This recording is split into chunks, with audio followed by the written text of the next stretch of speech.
अपने ही घर में अपने की होने की इम्तिहान की कहानी चल रही है हमारे देश में।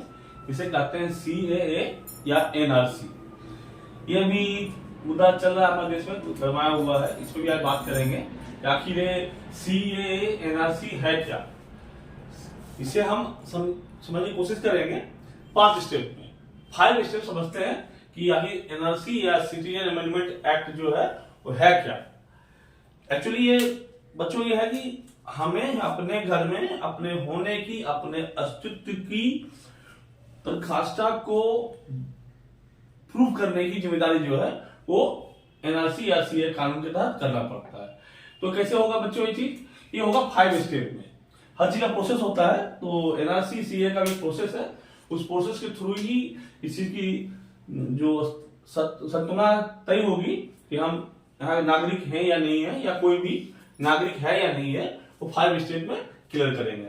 पहला आता है इसमें बच्चों NPR, national population register. National population register ये देखे होंगे बच्चे, कभी कभी घर में सर्वे होता है।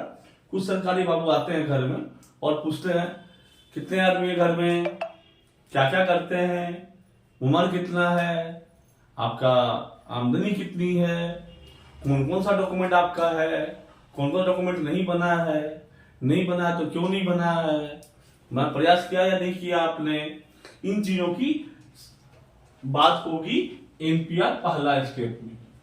जब कुछ व्यक्ति आपके घर आएंगे, आपसे इन तरह की चीजों के बारे में बात करेंगे, क्या क्या है नहीं है, आपका नाम, पता, ठिकाना समझ के नॉर्मल तरीके से, आपको समझ में नहीं आया क्या चल रहा है, आप समझे एक सर्वे चल रहा है, उस सर्वे के तहत आएंगे और सारी जानकारी आपसे इकट्ठा करके वो अपने दफ्तर में पहुंच जाएंगे। दफ्तर में वहां पे मार्क होगा D।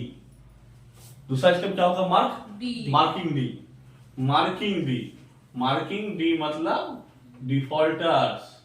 डिफॉल्टर्स हो सकता है कि संख्या 1000 में 5 हो, 1000 में 10 हो, 1000 में 1 हो, वो कोई सीमा तय नहीं है इसकी। NPR के बाद दूसरा स्टेप में तय होगा डिफॉल्टर्स, जिसमें संख्या कुछ भी होगी। अब जैसे ही वहां पे तय हो गया, एक किसी कारणवश कि नहीं लगता है ये यहाँ के नहीं है, या फिर इनकी कुछ समस्याएं या फिर कुछ जानकारी सही नहीं लग रही है, या फिर कहीं किसी संदेहास्पद चीज का संभावना वहां पे है, अगर अधिकारी को लगता है कि नहीं इनसे वार्तालाप या बातचीत करनी चाहिए, तो उन्हें महीना, 2 महीना, 3 महीना में एक नोटिस जारी किया जाएगा। नोटिस होगा NRC का। नोटिस होगा NRC का। नोटिस आएगा आपको, आपके पास एक मोहलत भी दी जाएगी आपको। वो मोहलत में आपसे कुछ तथ्य मांगे जाएंगे, कुछ डॉक्यूमेंट्स मांगे जाएंगे, नहीं तो आपकी रजिस्ट्रेशन जो नेशनल रेसिडेंशियल सिटीजनशिप है वो आपकी कैंसिल हो जाएगी। तो ऐसा नहीं मौका दे रहे हैं, आपकी सुनवाई होगी, आपको अपना पक्ष रखने का वक्त मिलेगा, और वक्त हो सकता है आपसे आधार कार्ड मांगा जाए, आपसे इनहेरिटेड प्रॉपर्टी जो आप बाप दादाओं ने खरीदी होगी उसका कुछ तथ्य मांग ले आपसे, या पूछ ले आपसे कि भैया आपके दादा का जन्म कहाँ हुआ था, दादा के दादा का जन्म कहाँ हुआ था, पूछा जा सकता है आपसे। या पिताजी के पिताजी जन्म कहाँ हुआ था, आपका जन्म कहाँ हुआ। कई तरह के सवाल पूछे जाएंगे, और उन सवालों के जवाब के आधार पे ही आपसे डॉक्यूमेंट्स मांगे जाएंगे। डॉक्यूमेंट्स आपको देना पड़ेगा, और क्योंकि उसी डॉक्यूमेंट के आधार पे आपके जो डिफॉल्टर में जो लाल लगा है वो कैंसिल होगा। अगर उस तय सीमा में अगर आप सारे तथ्य नहीं जमा करते हैं, तो फिर आपका दूसरा सुनवाई होगा फॉरेन ट्राइब्यूनल। यहाँ पे आप नहीं दे पाए, मतलब ऑलरेडी आप फॉरेनर में आ चुके हैं।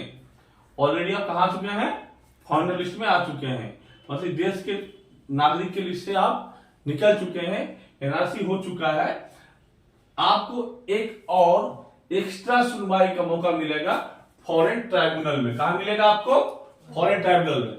मतलब यहाँ आपने अपनी इंडियन प्रॉपर्टी का, अपने दादाजी के जन्म कहाँ हुआ था उसके तहत या आपके पास जमीन का टुकड़ा है या नहीं है नहीं पता, कितने किसानों के पास जमीन है या इंडिविजुअल प्रॉपर्टी है हमें नहीं पता।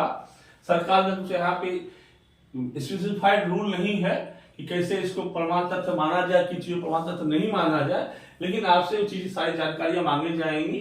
इंडिविजुअल प्रॉपर्टी दादाजी दादी कहाँ हुआ था, जन्म वगैरह वगैरह माना जाएगा।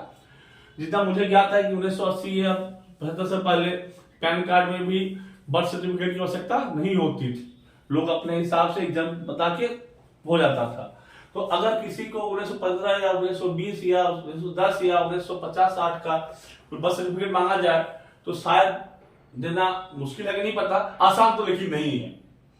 ऐसे इंडियन प्रॉपर्टी का भी कुछ है, दादा के समय में था, शायद बिक गया हो। अभी आप देहाड़ी मजदूरी करते हैं, खेतीहर किसान हैं, किसी के पट्टे पे काम करते हैं, आप क्या दे पाएंगे हमें नहीं पता। लेकिन अगर वहां पे आपके द्वारा मांगे गए तथ्य अगर नहीं दे पाते हैं तो आपको ऑलरेडी वहां से आपके जो नागरिकता है आपकी खत्म हो जाती है और आपको एक फॉरेनर रूप में ट्रीट किया जाएगा और आपको फॉरेन ट्राइब्यूनल में रेफर किया जाएगा। कहां रेफर किया जाएगा आपको? फॉरेन ट्राइब्यूनल में, जहां को आपको एक बार फिर से मौका मिलेगा अपने तथ्य को, अपने साक्ष्य को, अपने पक्ष को रखने का, जहां आप अपने पक्ष को रखिए कि हम देश के नागरिक हैं, हमारे पास ये चीज है और जो मांगा गया इन कारणों से नहीं है। अगर आपके तथ्य और पक्ष को अगर फॉरेन ट्राइब्यूनल मान लेती है तो अच्छी बात है, अगर नहीं मानती है या फिर आप अपना तथ्य साक्ष्य प्रमाण सही ढंग से नहीं दे पाते हैं जिससे उनको संतुष्टि मिले या आपके तथ्य और प्रमाण से वो कन्विंस होते हैं तो अच्छी बात है। अगर कन्विंस नहीं होती है तो आपको सीधे भेजा जाएगा डिटेंशन सेंटर। कहां भेजा जाएगा आपको? Detention centre.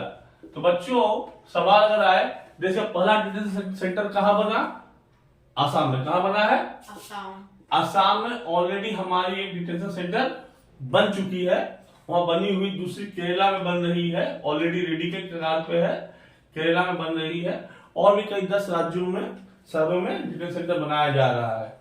अगर आप फॉरेन ट्राइब्यूनल में भी आप अपने चीज को कन्विंस नहीं कर पाते तो आपको डिटेंशन सेंटर में दे दिया जाएगा, जहां आप एक विदेशी घुसपैठिए की तरह वहां पे आप अपना जीवन निर्वाह करेंगे और वहां के बाद की सरकार की नीति क्या होगी उसके बाद हमें अभी तक कोई विशेष जानकारी नहीं है, आप ये तो बताते हैं। तो बच्चों ये सीए एनआरसी 5 स्टेप पॉलिसी है, 5 स्टेप सिस्टम है जिसके तहत ये सारे काम सीए एनआरसी काम होगा। तो आगे कुछ जानकारी अगर आती है हमारे पास आपसे शेयर करेंगे, तब तक हमारे साथ जुड़े रहें, हमारे चैनल को सब्सक्राइब करें, फॉलो करें, कमेंट करें और आगे इस पर बात करेंगे अगर कुछ तथ्य आती है तो।